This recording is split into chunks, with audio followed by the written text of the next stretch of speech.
What's up, everyone? Welcome to the video. Today we're going to take a look at how to replace the battery in this Hyundai Tucson flip key remote fob. This key fob is going to be for the Hyundai Tucsons that do not have a push button start ignition, and it's going to use replacement battery CR2032. I'll put a link in the description box of this video to where you can purchase these replacement batteries if you're in need. So the first thing we want to do in order to change our battery is grab our key fob and press the button here so the blade flips out.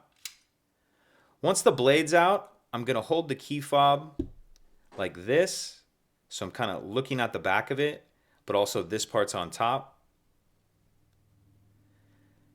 Then what I'm going to do is use my fingers to pull this back cover off. So I'm just going to get a finger or two on here like this, and it'll just pull off of there. Once we get that cover off, we can see our battery right here. And you may be able to get this out with your finger, but I find it a lot easier just to grab a small flathead screwdriver and just get under the edge of the battery and pop it out of that holder. Then I'll grab the new battery, and you want to make sure that you're installing your replacement battery with the plus side up. So go ahead and pop it down into that holder, and then we can snap this back on, put our key back down, and that's it. If you could take a second to like and subscribe, it helps us out, and I'd appreciate it. Thank you.